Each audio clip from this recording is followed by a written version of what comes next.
my own mother looked me dead in the eye and said, "Emma, you're not coming to the party." The party I'd spent months planning. The party for my dad. My hero, the guy who taught me how to throw a punch and sneak extra cookies. The party I'd already dropped $800 on for a jukebox he loved. I stood there, stunned, her words cutting like a knife. "You're not classy enough," she sneered, like I was some stranger who'd wandered into her perfect world. But here's what she didn't know. If I wasn't going to enjoy Dad's 60th birthday, I was going to make damn sure nobody else did either. This story. It's a wild ride, betrayal, revenge, and a family mess that got insane. Picture it. I'm just a regular gal, pouring my heart into making my dad's big day perfect. I'd been up late with spreadsheets, calling vendors, dreaming of string lights and barbecue ribs. Dad's kind of party. Then Mom pulled the rug out, all to protect her precious image. Hurt. But that hurt turned into fire, and I planned a comeback that'd leave her sophisticated bash in ashes. Trust me, you'll want to hear how I pulled it off. Okay, quick pause. Before we dive deeper into this chaos, I need your help. If this story's hitting you, please hit that subscribe button. I know every YouTuber says it, but these videos take me 15 to 20 hours to research, write, and edit. A whole weekend lost to family drama instead of, a social life. Your subscription keeps these stories coming, so if you're feeling this, that little button means everything. Alright, back to the mess. To understand how deep this betrayal cut, you need to know about my family. And trust me, we're complicated. So that's the bombshell. My own mom banned me from Dad's birthday party. But to get why this cut so deep, you need to know my family. We're not your typical sitcom crew. Picture Crestwood, our little suburban bubble. Cul-de-sacs, manicured lawns, and neighbors who know your business before you do. It's the kind of place where everyone's smiling, but there's always something simmering underneath. My family. We're the poster kids for that dysfunction, all wrapped in a shiny Instagram filter. Let's start with Dad, Mike. He's 60, a retired mechanic with a laugh that could wake a coma patient. I swear you hear him chuckle, and you're grinning before you know why. He's got these calloused hands from years of fixing cars, but he's gentle. Taught me how to ride a bike, sneaking me extra ice cream when Mom wasn't looking. We'd spend hours in his garage blasting classic rock, Lynyrd Skynyrd, Springsteen, while he tinkered with an old Chevy. "Emma," he'd say, wiping grease off his hands, "life's like an engine. Keep it tuned, and it'll run forever." I worshipped him. Still do. But Dad's got a flaw. He hates conflict. He'd rather let Mom steamroll him than argue, and that's where things get messy. Mom Karen. Yeah, the name fits, is 58, a part-time real estate agent who lives for appearances. Her house. Spotless. Her smile. Could sell you a fixer-upper and make you thank her. But loving her is like hugging a cactus. Sharp and confusing. She's got this need to control everything. Like last Thanksgiving, she rearranged my place settings because the forks weren't aligned. Or the time she made Ethan wear a suit to a barbecue because the neighbors might see. Everything's a performance for her book club or her Instagram followers. I get it, she wants to look perfect. But it's exhausting, and I'm always the one who doesn't fit her script. Then there's Jess, my older sister, 32. She's Mom's mini-me, all about status and designer handbags. She's the golden child who can do no wrong. Growing up, she'd roll her eyes and call me immature for wearing sneakers to church.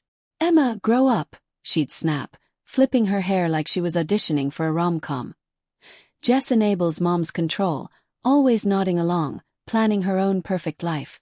She's not evil, just so caught up in Mom's world she forgets the rest of us exist. Ethan, my younger brother, is 24 and the opposite. He's the chill peacemaker who'd rather smoke a joint than deal with drama. Picture him slouched on the couch muttering, "Can we all just relax?" He's got this laid-back vibe, but it means he avoids conflict like it's a contagious disease. Once, when Mom and I were arguing about my messy apartment, Ethan just grabbed his headphones and zoned out. I love the guy, but his spine's about as firm as a wet noodle. There's also Uncle Tony, Dad's best friend. Not family by blood, but close enough. He's a loud, lovable Italian guy who runs a catering business. Picture a guy who hugs you so hard your ribs creak, telling stories about the old days like he's pitching a mob movie. Your dad and we raised hell back then, he'd say, winking. Tony's loyal to dad, but he's stuck navigating mom's orders for the party. And Mrs. Delaney, our old neighbor, 70, with a tongue sharper than her knitting needles. She's known dad since I was in diapers, always sneaking me candy and telling mom to lighten up. She's feisty, loyal, and doesn't take crap from anyone. Then there's Pete, one of dad's mechanic buddies, a loudmouth with a heart of gold. He'd show up to barbecues with a six-pack and stories about drag racing with dad in the 80s. Those two are dad's real crew, not mom's book club snobs. Growing up in Crestwood, our family looked perfect from the outside. Big house, annual block parties, mom's curated holiday cards. But inside, Tension City. Mom's always trying to mold us into her vision of classy. Jess buys in, Ethan ducks out, and I'm the odd one out, the middle kid who's too loud, too messy, too me. Dad's the glue, but even he can't always hold us together. I remember one Christmas. Mom spent hours staging the perfect family photo, yelling at me for slouching. Dad just slipped me a wink and whispered, "She'll tire herself out eventually." That's us, love, fights and all. I thought I was used to mom's control, Jess's judgment, Ethan's dodging. But when dad's 60th birthday rolled around, I saw my chance to do something big for him. He's not into parties but 60. That's a milestone. I wanted to give him a day full of his favorite things. Ribs, rock music, his old buddies. A day that screamed Mike, not Karen's socialite fantasy. I was naive, thinking I could pull it off without her claws sinking in. Before we get to the party planning disaster, I've gotta ask. Do you have that one family member who's all about appearances? The one who cares more about what the neighbors think than what makes their family happy? Drop a comment and tell me about your family's Karen. And yeah, that's literally her name here. The irony's real. So that's my family. Complicated, dysfunctional, but mine. And when Dad's 60th was coming up, I thought this was my chance to show him how much he meant to me. I was so naive. So that's my family. Complicated, messy, but mine. And when Dad's 60th birthday rolled around, I saw my chance to do something epic for him. I'm Emma, by the way, the middle kid who's always been a bit too loud for mom's perfect world. Dad's not into parties but 60. That's a milestone. I wanted to give him a day that screamed Mike. Ribs, classic rock, his old buddies. A legendary bash that'd make him grin that big, goofy grin of his. I was all in, pouring my heart into every detail, naive enough to think mom wouldn't sink her claws into it. Picture this. Me hunched over my laptop at 2 a.m., spreadsheets open, mapping out the perfect backyard party at our family home in Crestwood. I wanted string lights twinkling like stars, tables piled with barbecue ribs, cornbread, and potato salad. Dad's kind of food. I booked a local cover band to play his favorite classic rock. Think Lynyrd Skynyrd, maybe some Zeppelin to get him singing off-key. I even designed custom invitations, each one with a little wrench doodle, a nod to Dad's mechanic days. Every detail was for him. The centerpiece. Jukebox. Not just any jukebox, but the one from Rusty's Diner, where Dad used to take me for milkshakes when I was a kid. The diner closed years ago, but I tracked that jukebox down at an auction, spent $800. My entire month's fun money, to buy it and have it restored. I could already see Dad's face lighting up when he saw it, hear him saying, "Emma, you didn't," while cranking up Sweet Home Alabama. That jukebox was my love letter to him. I coordinated with Uncle Tony, Dad's best friend, who runs a catering business. "Ribs and cornbread, Tony," I said, grinning. "None of that fancy crap Mom likes." He laughed, promising to deliver. I spent hours on the phone with vendors, haggling over prices, double-checking delivery times.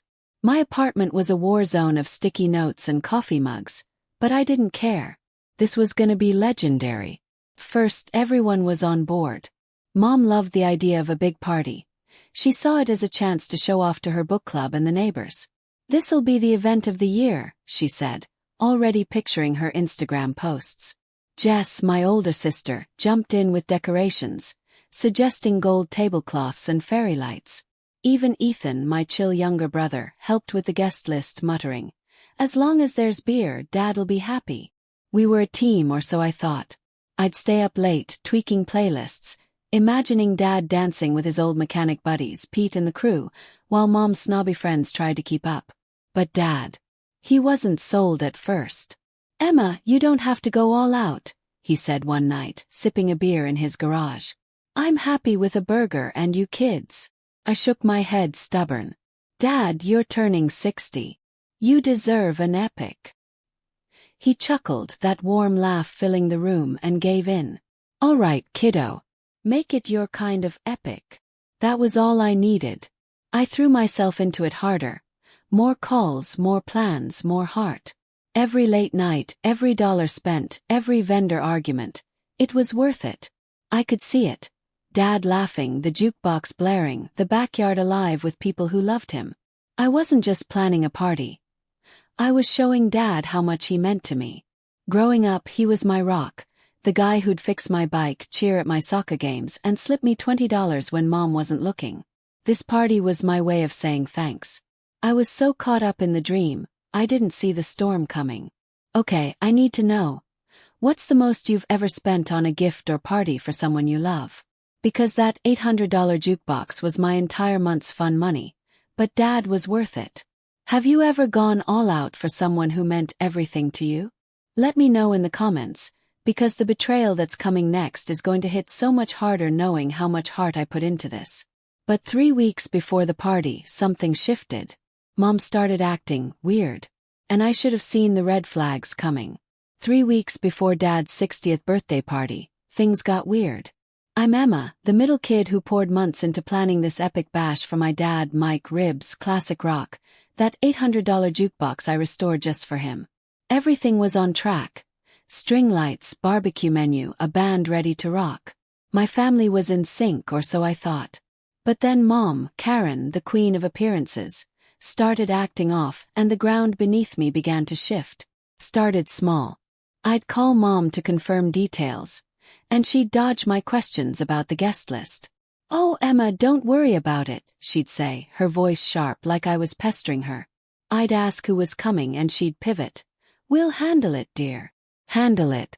I'd spent weeks curating that list, making sure Dad's old mechanic buddies like Pete were invited. Her evasiveness made my stomach twist, but I brushed it off as her usual control freak nonsense. I mean, Mom's always been like that, rearranging my life to fit her Instagram aesthetic. I should have seen the red flags. Then I noticed changes, big ones. I'd booked the band for 7 p.m., perfect for a sunset vibe. One day I got a confirmation email from them saying they'd been switched to 5 p.m. Called confused. "Your mom requested it," the band leader said. My jaw dropped. Mom hadn't told me. I confronted her, trying to keep cool. "Mom, why'd you change the band's time?" She waved me off, sipping her coffee. "5's better, Emma. More sophisticated." Sophisticated. This was Dad's party, not her book club gala. I felt a prickle of doubt but told myself she was just being. The menu was next. I'd worked with Uncle Tony, Dad's caterer friend, to plan Dad's favorites. Ribs, cornbread, potato salad. Comfort food, the kind that'd make Dad grin. But then Tony called, sounding annoyed. "Karen's pushing for quinoa salads and smoked salmon canapes," he said. "Says ribs are too messy." Messy. Dad lives for ribs. I stormed to the house, menus in hand. "Mom, what's with the fancy food?" Yes. She didn't look up from her phone. "Emma, we need class, not a backyard pig roast." Her tone stung, dismissive, like my plans were childish. I wanted to scream, but I bit my tongue. Maybe she'd come around. Her behavior got snappier, too. I'd ask about decorations. Jess was handling those, and Mom would snap. "Stop micromanaging, Emma." Micromanaging. I was the one who'd been up at 2 a.m. with spreadsheets. Once I caught her on the phone, whispering about streamlining the guest list. When I walked in, she hung up fast, her smile forced. "Just business," she said, but her eyes darted away. I started feeling paranoid. Was I imagining things? I'd lie awake, replaying her words, wondering if I was overreacting. That's the thing about Mom. She's got this way of making you doubt yourself, like you're the one who's wrong. Ethan, my younger brother, noticed it too, but true to form, he stayed out of it. "She's just stressed, Em," he mumbled, slouched on the couch with his headphones. "Let it go. Let it go." Couldn't. The party was my gift to Dad, my way of showing him he was my hero, the guy who taught me to ride a bike, who'd wink when Mom got too intense. But Mom was chipping away at it, piece by piece, and I was starting to question my own sanity. Have you ever had someone in your family start acting shady like this? Like, you know something's off but you can't put your finger on it. That feeling where you're starting to question your own sanity. Drop a comment if you've been gaslit by family, because what's coming next made me realize I wasn't crazy after all. The worst part. I kept rationalizing it. Mom's always been a control freak, right? Maybe she was just tweaking things to make the party better. I'd worked so hard. $800 on that jukebox, late nights with vendors, custom invitations with wrench doodles for Dad's mechanic vibe. I didn't want to believe she'd undermine me. But the signs kept piling up. Jess, my older sister, started avoiding me too, giving vague answers about decorations. "Mom's got it covered," she'd say, flipping her hair. Even Uncle Tony seemed tense, muttering about Mom's new directions. My trust was eroding, but I clung to the hope it'd all work out. I started double-checking everything. I'd call the band, confirm the time, still 5 p.m. I'd text Tony, make sure the ribs were still on. "Trying, kid," he'd reply, which wasn't reassuring. I'd checked the guest list, but Mom had locked the online RSVP system, saying, "It's easier if I manage it." Easier for who? I felt like I was losing control of my own project, like Mom was rewriting my love letter to Dad in her own handwriting. One night, I sat in my apartment, staring at the jukebox restoration receipt. $800. My whole month's fun money. I thought about Dad's laugh, how he'd light up when he saw it. I wasn't going to let Mom ruin this. But doubt crept in. Was I overreacting? Was I the problem? That's what she does. Makes you feel like you're the one screwing up. I pushed it down, telling myself to focus. The party was for Dad, not her. But then came the moment that changed everything. I was sitting at the kitchen table with Ethan, going over seating charts like the organized person I am, when Mom walked in. She had a stack of fresh invitations in her hand, and when I looked at them, my blood ran cold. Because my name wasn't on them. Not as a host. Not as a guest. Nowhere. My blood ran cold. I'm Emma, the middle kid who'd spent months planning Dad's 60th birthday party. Ribs, classic rock, an $800 jukebox restored just for him. I'd poured my heart into every detail, only to watch Mom chip away at it with her sneaky changes. But nothing prepared me for this moment. I was at the kitchen table with Ethan, my younger brother, going over seating charts, when Mom walked in with a stack of fresh invitations. I grabbed one, expecting to see my name as host. It wasn't there. Not as a guest either. Nowhere. I laughed, a shaky sound. "Mom, you forgot me," I said, waving the invitation. My voice was light, like it was a silly mistake. She didn't laugh. She set the stack down, her eyes cold as a winter morning, and said, "Emma, you're not coming to the party." The words hit like a slap. Ethan froze, his pen clattering to the table. The kitchen clock ticked louder than it should have. I blinked, my brain scrambling. "What do you mean I'm not coming?" I asked, my voice cracking. "I've been planning this for months." Mom sighed like I was a child throwing a tantrum. "This is a sophisticated event, Emma. Small, intimate, elegant. You're too loud, too casual. You'd embarrass me in front of my friends." Embarrass her. The word sank into me like a knife. I'd spent $800 on a jukebox, stayed up nights with spreadsheets, haggled with vendors, all for Dad. And she was calling me an embarrassment. My chest tightened, a mix of rage and hurt choking me. I looked at Ethan, desperate for backup. He mumbled, "Let's not fight, guys," and stared at the floor. Spineless, as always. I pushed back, my voice shaking. Does Dad know you're banning me? Mom smirked and said, your father agrees with me. He wants a classy party, not some backyard kegger. That cut deepest. Dad, my hero, the guy who taught me to ride a bike, who'd blast Lynyrd Skynyrd in his garage with me, agreeing with her? It couldn't be true. I felt like the floor was crumbling beneath me, like I'd been erased from my own family. I grabbed my keys and stormed out. The invitation crumpled in my fist. That night I called Dad. My hands shook as I dialed. Dad, is this for real? I asked, my voice barely steady. He sounded tired, his words heavy. Emma, your mom's stressed. She's got her vision for the party. I don't want to fight her. Just let it go, okay? Let it go. My heart sank. Dad wasn't fighting for me. He was letting Mom steamroll us both. I hung up, tears burning my eyes. The man I'd worshipped, who'd slipped me extra ice cream and called me kiddo, was abandoning me to her cruelty. I sat in my apartment staring at that jukebox. $800. Months of love poured into it. I saw it now. Mom's cold smirk, her embarrass me slicing into my core. She'd humiliated me publicly in front of my own family. I wasn't just uninvited. I was unwanted. The hurt was raw, suffocating. I thought of Dad's birthday, the party I'd dreamed of, now twisted into Mom's snobbish showcase.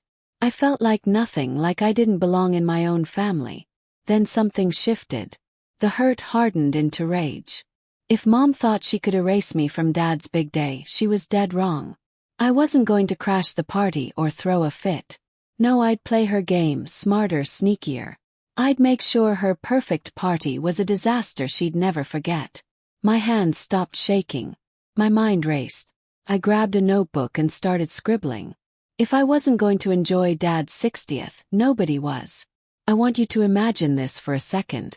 You spend months planning something special for someone you love. You invest your time, your money, your heart. And then the person who gave birth to you looks you in the eye and says you're an embarrassment. How would you have reacted? Because I'm about to show you exactly what I did, and I want to know. Am I a genius or did I go too far? Team revenge or team turn other cheek? Me no. I sat in my apartment that night, staring at that $800 jukebox, and something inside me snapped.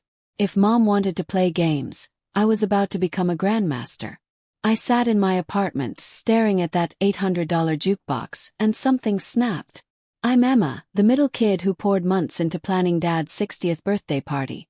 Ribs, classic rock, a love letter in every detail.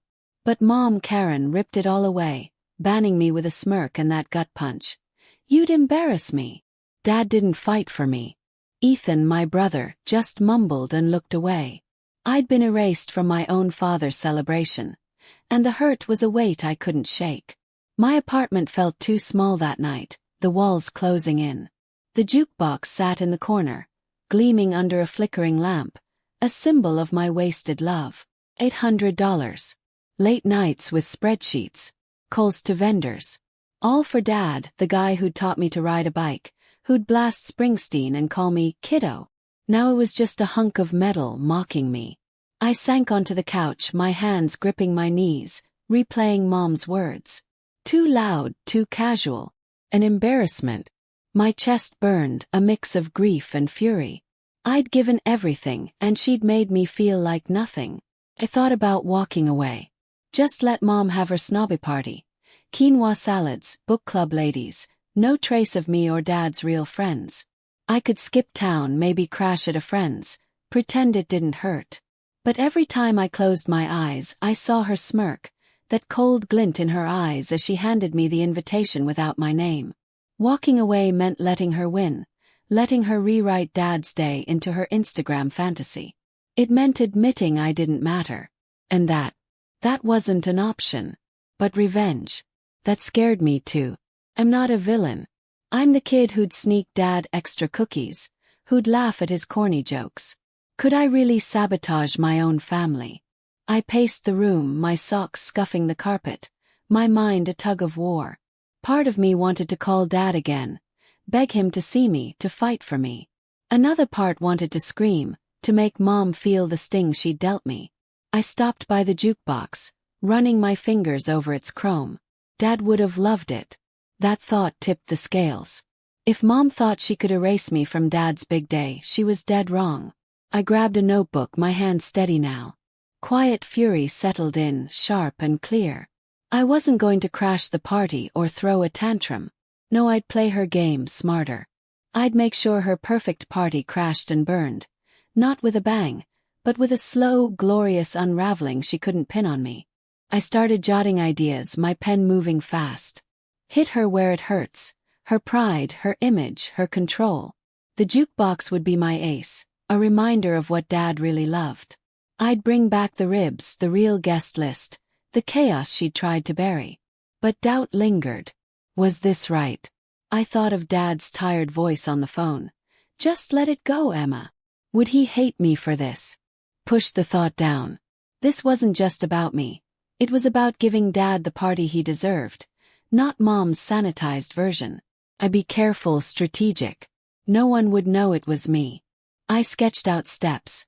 Talk to Uncle Tony, get dirt on Mom's plans, rope in allies like Mrs. Delaney. My hurt was fuel, but my brain was the engine. I was done being the victim. By dawn I had a rough plan. It wasn't perfect, but it was mine. I looked at the jukebox one last time, its lights soft in the morning glow. "This is for you, Dad," I whispered. The grief was still there, but it had a purpose now. I wasn't just fighting Mom. I was fighting for the man who'd always been my hero. And I'd win, not with tears, but with a scheme so clever it'd make her book club gasp. We've all been here, right? That moment when you're sitting alone, replaying what just happened, and you have to decide. Are you going to let someone walk all over you, or are you going to do something about it? Chose chaos. But before I tell you my master plan, I need to know. What's the most petty revenge you've ever gotten on someone who wronged you? Don't hold back in the comments. So I spent the next few days pacing my apartment like a wannabe evil genius, plotting the downfall of Mom's perfect party. And let me tell you, my plan was diabolical. I spent days plotting, pacing my apartment, scribbling ideas like a wannabe evil genius. I'm Emma, the middle kid who got banned from Dad's 60th birthday party by my own mom, Karen, for being too loud and embarrassing. That $800 jukebox I restored for Dad. Just a painful reminder of her betrayal. But now my hurt had hardened into a plan. A three-pronged attack to make sure Mom's perfect party crashed and burned. I wanted to hit her where it hurt. Her pride, her image, her control. But it had to be subtle, nothing illegal. Just chaos she couldn't trace back to me. First, I needed intel. I called Uncle Tony, Dad's caterer friend, who's a gossip with a heart of gold. "Tony, what's Mom got you cooking?" asked, keeping my voice casual. He groaned. "Karen's obsessed with upscale. Quinoa, caviar, no greasy barbecue. Says ribs are tacky." Tacky. Dad lives for ribs. Tony spilled more. Mom had slashed the guest list, cutting Dad's buddies like Pete for her book club snobs. "She wants it small, fancy," he said. Clenched my fist. Mom was erasing everything Dad loved. But Tony's annoyance was my opening. He was loyal to Dad, not her. I didn't let on my plan, just thanked him and hung up, my mind racing. Next, allies. Ethan was useless. Too spineless. But Mrs. Delaney, our feisty 70-year-old neighbor, was gold. She'd been uninvited, too, and was spitting mad. "Karen thinks she's better than us," she huffed over coffee. "Count me in." I grinned. Pete, Dad's mechanic pal, was also cut and itching to stir trouble. I met him at a diner, slipping him the plan like we were in a spy movie. "Bring the crew," I said. "Make it loud." His eyes lit up. "For Mike." Hell yeah. With them on board, I had my army. Now the plan. 3 strikes to dismantle Mom's gala. Strike 1, the food fiasco. Mom wanted fancy. Dad wanted ribs. I'd make the menu a nightmare. I'd call Tony, posing as a concerned guest, hinting Mom wanted exotic flavors. I'd send a fake email from a vendor claiming a spicy ingredient mix-up. Jalapeno quinoa, ghost pepper aioli. Tony, already annoyed, Would buy it and serve food that'd have Mom's friends gasping for water. She'd take the blame, not me. Strike 2. The guest list gambit. Mom uninvited Dad's friends for her exclusive vibe. I'd tip off Mrs. Delaney and Pete to crash with Dad's crew. Mechanics, carpenters, flannel and all. I'd frame it as a surprise for Dad, timed for when Mom's guard was down. They'd roll in, six-packs in hand, turning her snooty affair into a rowdy reunion. Mom would fume, but Dad would love it, and she couldn't kick them out without looking petty. Strike 3. The jukebox jab. That jukebox was my ace. Mom called it tacky, but Dad would lose it, in a good way. I'd hire a local guy to deliver it mid-party as an anonymous gift, right when Mom's band was playing her boring playlist. Dad would plug it in, blast classic rock, and steal her spotlight. The backyard would turn into his kind of party, and Mom's elegance would be toast. Timing was everything. I'd coordinate like a chess master. Tony's food swap before the party, Pete's crew arriving at 6 p.m., the jukebox dropping at 8 p.m. I'd use burner emails, fake names, nothing linking back to me. If Mom sniffed trouble, I'd play dumb. I even had backups. If Tony balked, I'd nudge him with Dad's disappointed guilt. If Pete's crew got stopped, Mrs. Delaney would sneak them in as plus ones. I was ready. Okay, strategists in the comments, rate my plan so far. We've got the spicy food swap, the guest list invasion, and the jukebox surprise. Am I missing anything? What would you have added to really make Mom's perfect party implode? Let me know your most devious ideas. But here's where I almost chickened out. Dad called one night, his voice heavy. "Emma, I just want everyone to get along," he said, sounding exhausted. My stomach twisted. Was I going too far? This was his day, and I was about to unleash chaos. Guilt hit hard like a punch I didn't see coming. I stared at the jukebox, imagining Dad caught in the crossfire. For a moment I wanted to call it off, to just show up and hug him, consequences be damned. I was so close to scrapping everything. But then I remembered Mom's smirk when she said I'd embarrass her. And that was it. Game on. The big day arrived, and it was time to watch my masterpiece unfold. The big day arrived. Sunny, perfect for a backyard bash. I'm Emma, the middle kid who got banned from Dad's 60th birthday party by my mom, Karen, for being too embarrassing. But I wasn't sitting this one out. I'd planned a three-pronged revenge to turn Mom's snobby gala into Dad's kind of chaos. Spicy food swaps, uninvited friends crashing, and my $800 jukebox stealing the show. I stayed home, orchestrating from afar, my phone buzzing with updates from my allies. It was go time, and I was ready to watch Mom's perfect party implode. I paced my apartment, checking my burner email like a spy. First up, the food fiasco. I'd tricked Uncle Tony, Dad's caterer friend, with a fake vendor email claiming Mom wanted exotic flavors. At 5 p.m. Tony texted, "Book club's dying. Karen's losing it." The spicy quinoa and ghost pepper aioli hit like a bomb. Guests were coughing, chugging water, sweating through their fancy dresses. Mom's face, Tony said, was pure panic as she whispered apologies to her snobby friends. I grinned, picturing her scrambling. Strike 1. Her classy menu was a fiery disaster, and she couldn't pin it on me. Then came the guest list gambit. I'd tipped off Mrs. Delaney and Pete, Dad's mechanic pal, to crash with his crew. Right at 6 p.m., Mrs. Delaney sent a video. A dozen flannel-wearing buddies rolling in with six-packs, shouting, "Where's Mike?" Mom's jaw dropped as they hugged Dad, turning her intimate affair into a rowdy reunion. Her book club ladies clutched their pearls, but Dad was beaming, slapping backs and laughing. Pete texted, "Karen's fuming but Mike's in heaven." Mom couldn't kick them out without looking like a jerk. Strike 2. Her exclusive vibe was toast. The jukebox jab sealed it. I'd hired a guy to deliver my restored jukebox mid-party as an anonymous gift. At 8 p.m., Mrs. Delaney sent another clip. The jukebox rolling in, chrome gleaming. Mom's hired band was droning some elevator music, but Dad lit up yelling, "No way!" He plugged it in, cranked Sweet Home Alabama, and the backyard erupted. Guests ditched the band, dancing to Dad's tunes. Mom tried to shut it down, but Dad snapped, "Karen, it's my birthday. Let me have this." My heart swelled. Dad was fighting back. Strike 3. Mom's spotlight was stolen, and Dad got his party. I watched the videos, my smugness peaking. Every prong hit perfectly. Mom's sophistication facade was shattered. Spicy food chaos, uninvited riffraff, and Dad's jukebox stealing her thunder. She was humiliated in front of her precious book club. Her Instagram dreams in ashes. And Dad. He was laughing, surrounded by his real friends, the party finally his. I felt like a puppet master, pulling strings from my couch.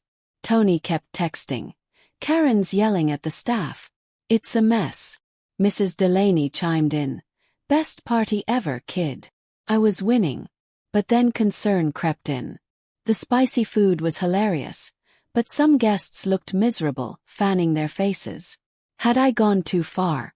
Dad's friends were a hit, but Mom's guests were whispering, judging. And Dad's stand against Mom was huge, but what if it caused a bigger fight? I'd wanted justice, not collateral damage. I thought of innocent guests caught in my scheme. Mrs. Delaney's elderly cousin, gasping on spicy quinoa, or Pete's kid, confused by the tension. My plan was perfect, but perfection came with a cost. Was I the hero or the jerk? I'm feeling pretty smug right now, not gonna lie. My plan worked perfectly. But you know what they say about best-laid plans, right? Because just when I thought I'd pulled off the perfect revenge, the complications started rolling in. And trust me, they got messy. The morning after, my phone started blowing up. And that's when I realized my perfect plan was about to become a very complicated mess. The morning after Dad's 60th birthday party, my phone started blowing up. I'm Emma, the middle kid who turned Mom's snobby gala into Dad's kind of chaos with spicy food swaps, crashing friends, and my $800 jukebox stealing the show. My revenge plan worked.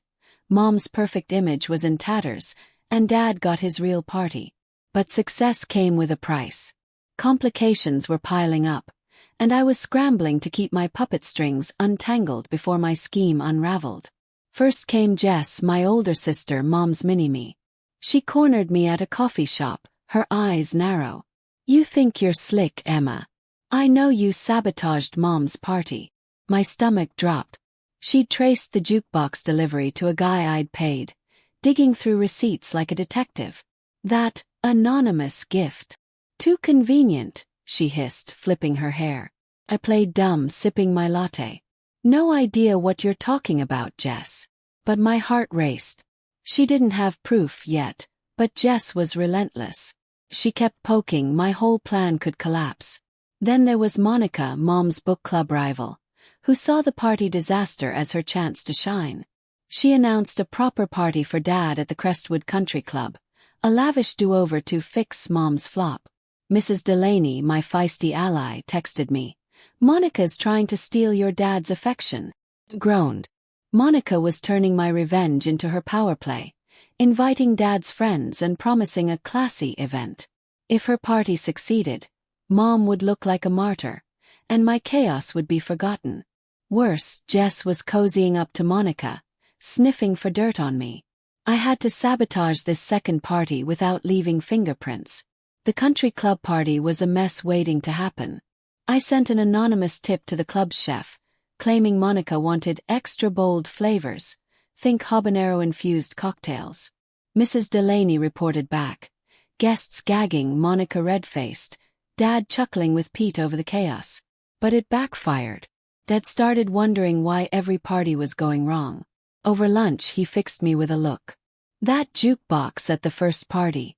Too perfect to be random, Emma." My throat tightened.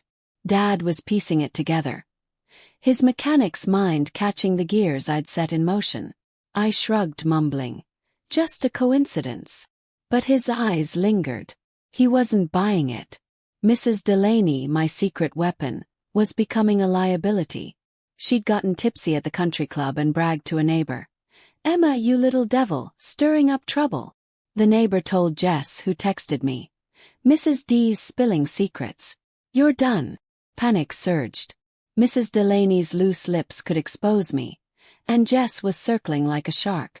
I called Mrs. Delaney, begging her to zip it. "Sorry, kid," she said, sheepish. "Got carried away." I needed damage control fast before her chatter reached Mom. I was juggling 5 fires. Jess's detective work could nail me. Monica's party, even if chaotic, was stealing my thunder. Dad's suspicions were growing, threatening our bond. Mrs. Delaney's slip-ups were a ticking bomb. And Mom. She was licking her wounds, plotting her comeback.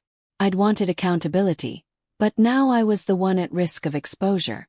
My phone buzzed constantly. Texts from Pete, updates from Tony, Jess's threats. I felt like a chess player losing control of the board. I had to think on my feet. To throw Jess off, I fed her a fake lead, hinting Ethan was behind the jukebox. "He's been acting weird, right?" said casual. She took the bait, shifting her glare to him. For Monica, I doubled down, sending another guest tip to flood her party with Dad's rowdy crew, ensuring more chaos. I met Dad for coffee, playing the innocent daughter. "I just wanted your day to be special," I said, eyes wide. He softened, but doubt lingered in his frown. For Mrs. Delaney, I begged for silence, promising her gossip later. It was a house of cards, and I was running out of moves. This is where revenge gets complicated, people. You think you're so smart you've got it all figured out, and then suddenly you're juggling 5 different disasters trying not to get caught. Have you ever had a plan spiral completely out of control like this? When success becomes its own problem? Let me know, because this roller coaster is just getting started. But the worst complication was yet to come. Because Ethan was about to surprise everyone, including me. My revenge was spiraling, and I was barely holding it together. I'm Emma, the middle kid who sabotaged Mom's perfect party for Dad's 60th with spicy food, crashing friends, and a jukebox jab. But Jess was onto me. Monica's rival party stirred more chaos, and Mrs. Delaney's loose lips nearly blew my cover. Dad was getting suspicious, and I was drowning in complications. Then Ethan, my spineless younger brother, did something I never saw coming, and it changed everything. It started with a text from Ethan. "Meet me at the diner. Now." I braced for a lecture, expecting him to side with Jess, who was sniffing out my jukebox scheme. Instead, he slid into the booth, eyes serious. "Emma, I know you messed with the party. And I'm not mad." My jaw dropped. Ethan, the guy who dodged drama like a ninja, was backing me. He leaned in, voice low. "I should have stood up for you when Mom banned you. I'm sorry." His apology hit hard like a weightlifting. For once, he wasn't hiding behind headphones. We talked, really talked, for the first time in years, bonding over Mom's control and our love for Dad. Ethan wasn't just my brother now. He was my ally. Then Ethan dropped a bomb.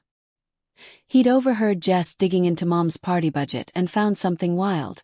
Mom had skimmed $2,000 from Dad's party fund for a designer purse. "Jess has receipts," he said. "She's pissed." Jess, Mom's golden child, was turning on her. She'd confronted Mom, threatening to tell Dad unless Mom apologized to me. I was stunned. Jess wasn't just hunting me. She was questioning Mom's perfection, cracking the family facade. But her evidence was a double-edged sword. If she exposed Mom, she'd dig deeper into my sabotage, and I'd be caught in the crossfire. Mrs. Delaney, my chatty ally, was another headache. She'd bragged about my clever tricks at a neighborhood barbecue, and word got back to Jess. I raced to her house, heart pounding. "Mrs. D, you're killing me," I said, half laughing, half pleading. She winked, unapologetic. "You stirred the pot, kid. Own it." But I needed her to stop talking. I begged for silence, offering to mow her lawn for a month. She agreed, but I knew damage control was shaky. Jess was too close. I couldn't keep dodging Dad. His suspicions about the jukebox were growing, and I felt the weight of lying to him. I decided to come clean, partly. I asked him to meet in the garage, the jukebox gleaming in the corner, a reminder of my love and my chaos. I took a shaky breath. "Dad, I did some stuff to mess with Mom's party. The food, the guests. I was so mad she banned me. My voice cracked, expecting anger. Dad leaned against his Chevy, his calloused hands still. Your mom went too far, Emma, but you did too, he said, his voice calm but firm. Family's messy, but we don't fix it by burning it down. His words stung, but they weren't harsh. He hugged me, the smell of motor oil grounding me. You're my kiddo. Let's do better. I nodded, tears falling. Dad didn't excuse Mom, but he didn't hate me either. He saw the gray in all of it, something I hadn't. Jess's confrontation with Mom shifted the family. She didn't spill about the purse, but her cold stares made Mom squirm. Ethan started joining us at Dad's garage hangouts, no longer avoiding conflict. Mom's flaws, her control, her greed, were out, not just from me but from Jess and Ethan. I wasn't the only one holding her accountable. But I wasn't a hero. My revenge had hurt people. Guests who got sick, Dad caught in the middle. I was learning that justice isn't clean, and family isn't black and white. In the garage, Dad cranked the jukebox. Born to Run filling the air. We didn't talk about Mom or the parties. We just listened, the music stitching us back together. I'd wanted to give Dad a perfect day, but I'd learned something bigger. Family bonds bend under pressure, but they don't always break. Ethan's support, Dad's wisdom. They surprised me, showed me we could rebuild, even if it was messy. This is the part where I learned that revenge is messy, family is complicated, and sometimes the people you least expect will surprise you. Ethan went from spineless to having my back, and Dad, well, he taught me something about family I'll never forget. Have you ever had someone in your family surprise you by stepping up when you needed them most? So here we are months later, and I'm sitting here telling you this story. Was it worth it? That's complicated.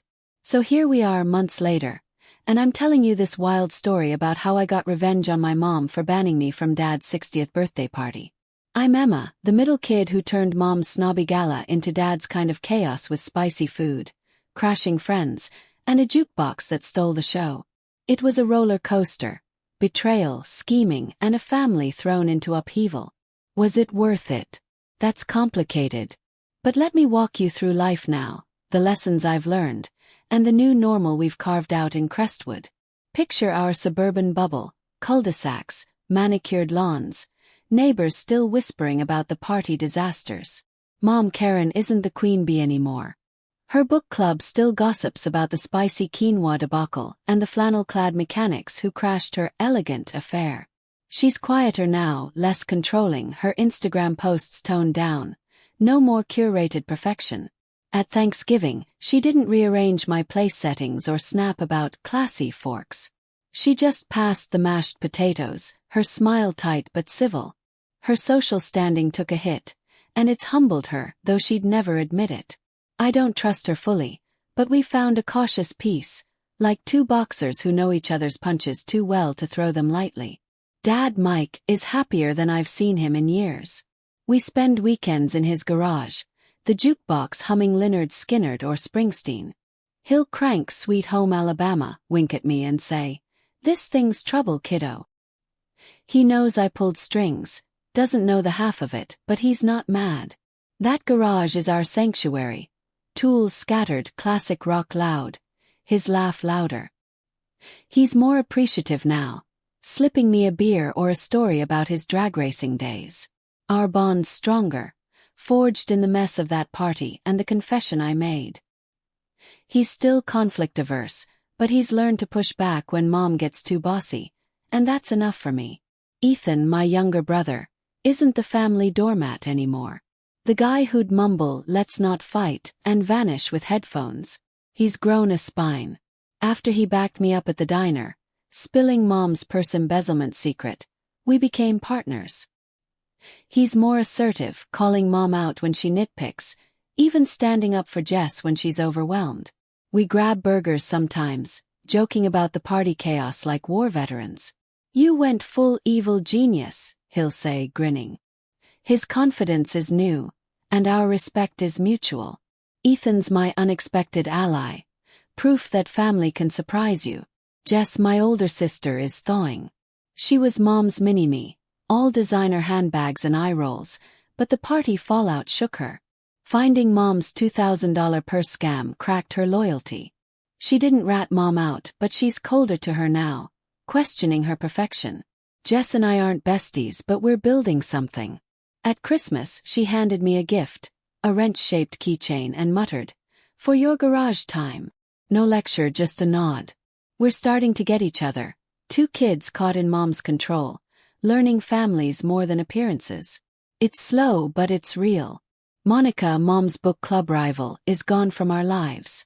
Her country club do-over party was a disaster. Habanero cocktails and rowdy crashers tanked her social cred. She moved her scheming to another town, and good riddance. Mrs. Delaney, despite her loose lips, is still my feisty friend.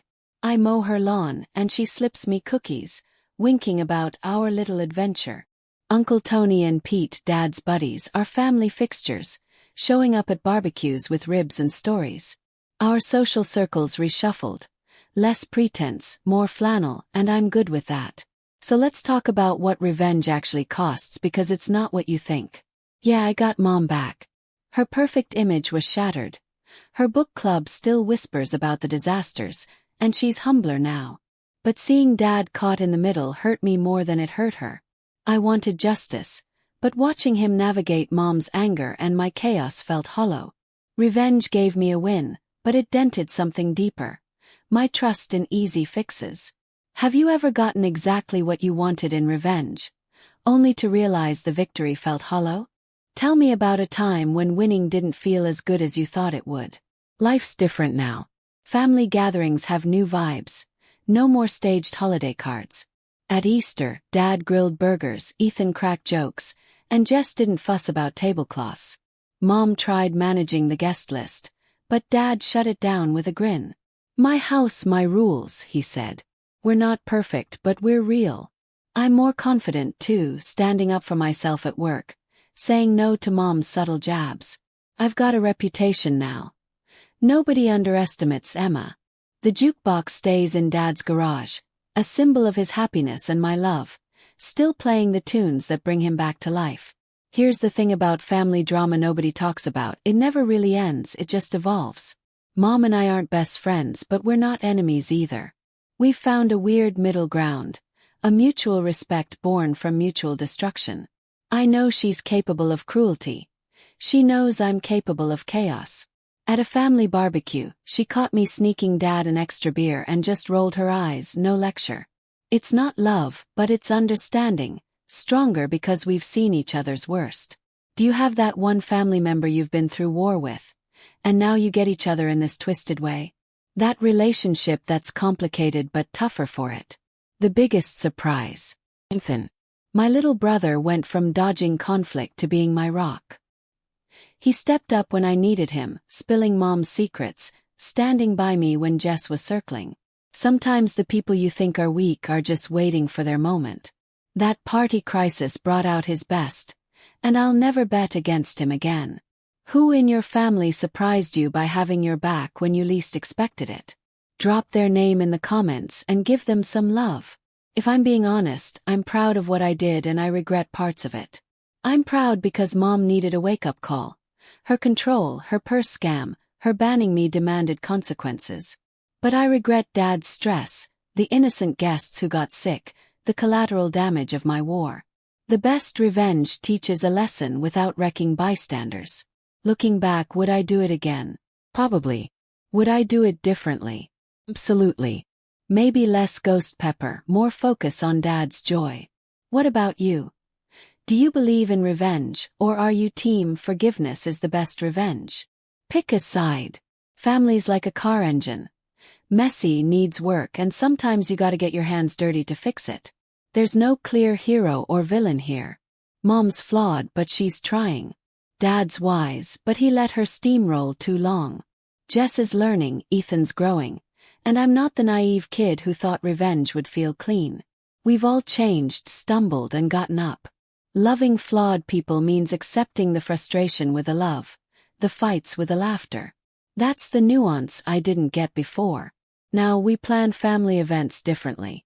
Dad picks the menu, ribs always. Ethan and I handle logistics, keeping mom's control in check. Jess pitches in, less obsessed with appearances. At Dad's last barbecue, the jukebox blared, Pete brought a keg, and Mom didn't flinch when grease stained her tablecloth. It wasn't perfect, but it was us. I've grown up too, seeing that punishment isn't the same as teaching, that harmony takes work. Family's messy and that's okay. We're not fixed, but we're running like Dad's old Chevy, loud, patched up and still kicking. So here we are months later and I'm sitting here telling you this story. Was it worth it? That's complicated. Alright, let's hit pause and talk about what revenge really costs, because it's not what you expect. I'm Emma, the kid who got back at Mom for banning me from Dad's 60th birthday party. I spiked her fancy gala with ghost pepper chaos, crashed it with Dad's flannel-wearing buddies, and dropped a jukebox that turned her classy vibe into a rock concert. Mom's perfect image shattered. Her book club still whispers about those party disasters, and she's humbler now, trust me. I won, right? But here's the twist. Seeing Dad caught in the crossfire, stressed, torn between Mom's anger and my schemes, hurt me more than it hurt her. I wanted justice, but watching him navigate that mess left me hollow, like I'd traded one pain for another. Revenge felt good for a minute, but the aftertaste, bitter.